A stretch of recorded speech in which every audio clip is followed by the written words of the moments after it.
Satu kali mengerjakan sholat Jum'ah dengan pakai surban menyamai dengan 70 kali Jumat dengan tidak pakai surban.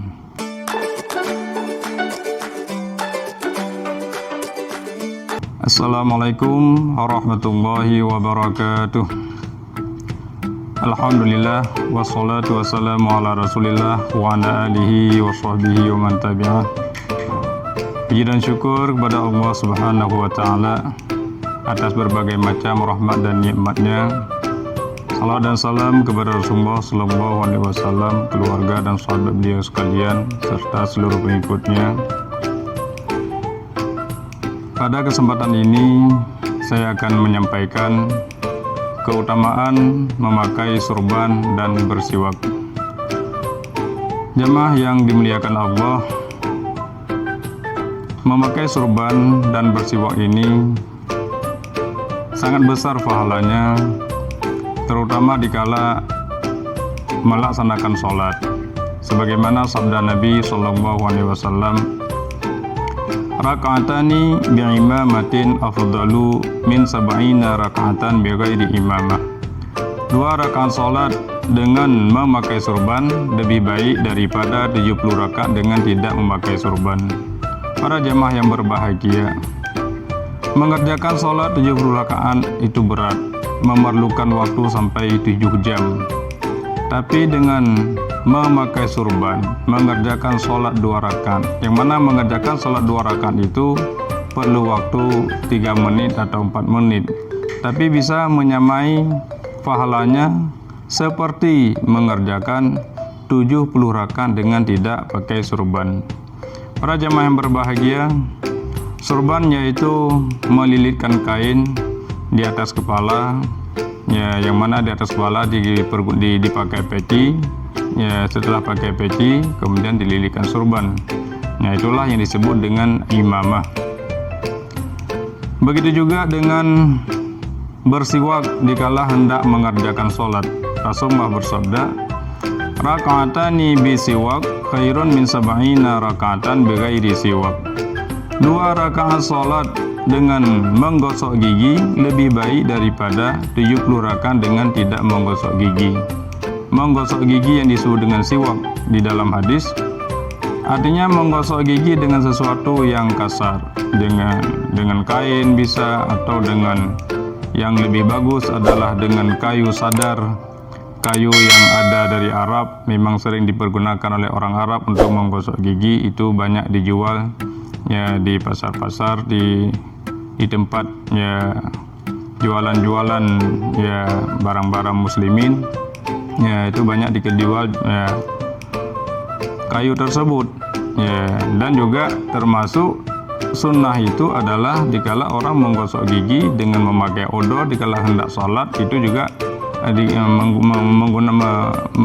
menggosok gigi dikala hendak berwudu, ya, itu juga termasuk dalam, ya, menggosok gigi yang sunnah. Hadis yang lain Rasulullah bersabda, "Sholatun bisiwakin khairun min sab'ina sholatan bighairi siwak." Satu sholat dengan menggosok gigi lebih baik daripada 70 kali sholat dengan tidak menggosok gigi. Ya, jadi saya ulangi sekali lagi. Jadi menggosok gigi itu bukan mesti dengan selalu pakai odol. Yaitu ada kayu siwak, dikala hendak mengerjakan sholat, ya, gosok dulu sebentar. Ya, 3 kali kanan, 3 kali kiri sudah cukup. Ya, waktunya, ya, 5 detik sudah selesai. Ya, tapi dikala dikerjakan sholat dengan menggosok gigi, maka pahalanya yang sangat berlipat ganda sampai kepada 70 kali lipat. Para jemaah yang dimuliakan Allah, maka dikala seseorang mengerjakan sholat dengan memakai surban dan juga diawali dengan menggosok gigi, maka kelebihannya itu satu salat itu sudah seperti 140 kali sholat. Memakai surban 70 kali, menggosok gigi 70 kali, 70 dikali 2 maka menjadi 140 kali. Ya, kalau dikerjakan 140 kali sholat 2 rakaat itu memerlukan waktu sampai 14 jam. Ya, tapi dengan dikerjakan 4 menit saja atau 3 menit dengan menggunakan surban dan siwak sudah menyamai dengan pahala yang begitu besar.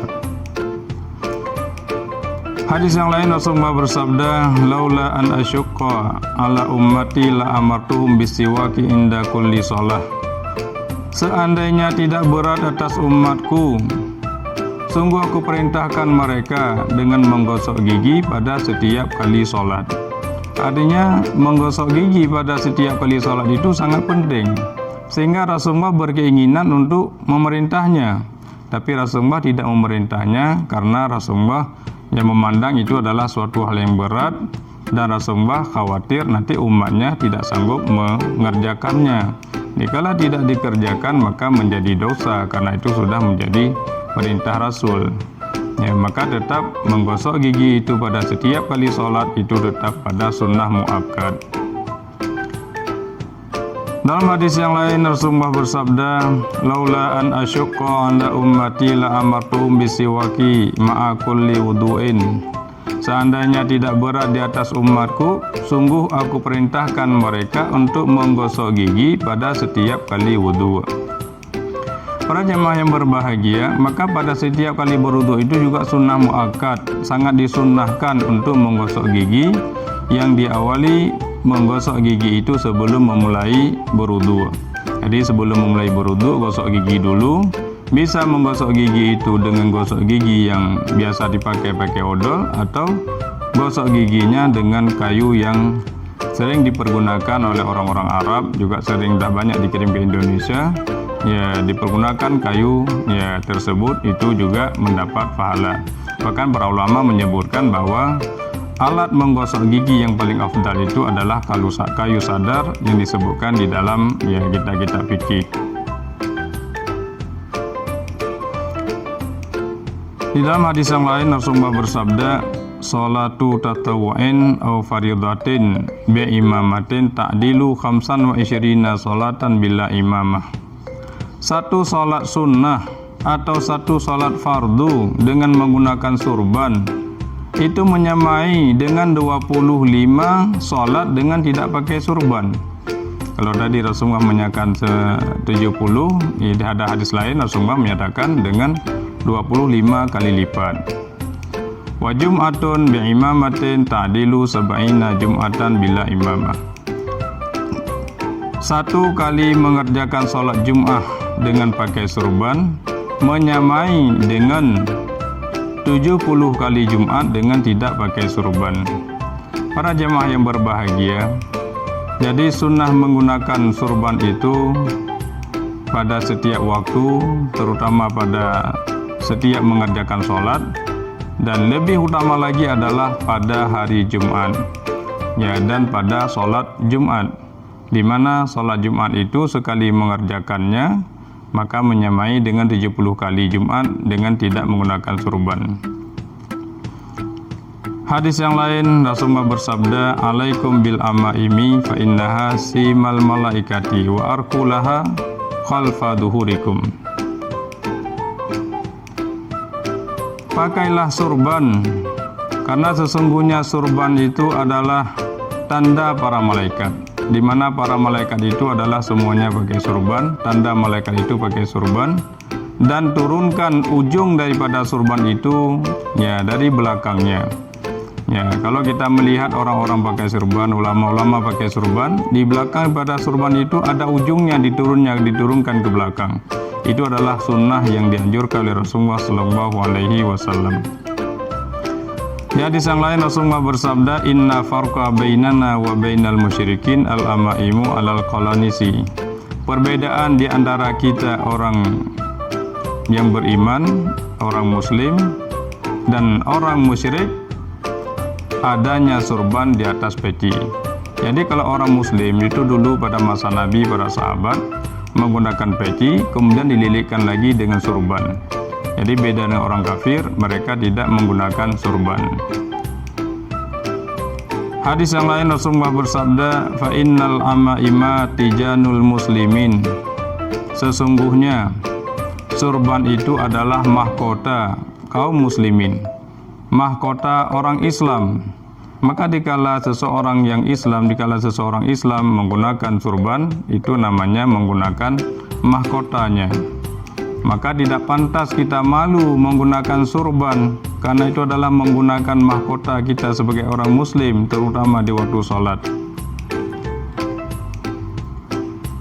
Hadis yang lain Rasulullah bersabda, "I'tamu tazdadu hilma." Pakailah surban, maka dengan memakai surban kamu akan menambah bijaksana.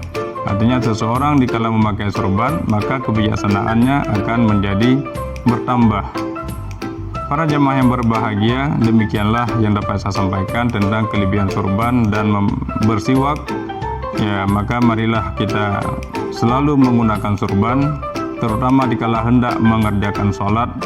Setiap kali kita mengerjakan sholat pakai surban, supaya sholat kita itu mendapat pahala yang sangat tinggi, menyamai dengan 70 kali sholat.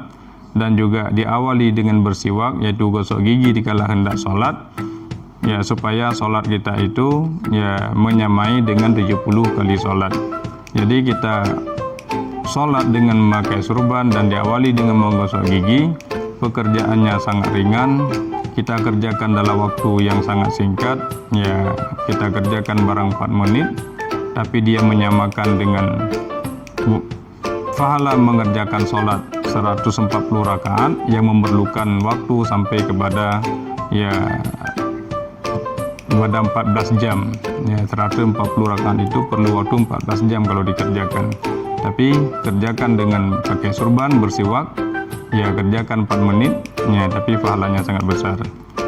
Demikian yang dapat saya sampaikan. Mohon maaf atas segala kekurangan. Billahi taufiq wal hidayah. Assalamualaikum warahmatullahi wabarakatuh.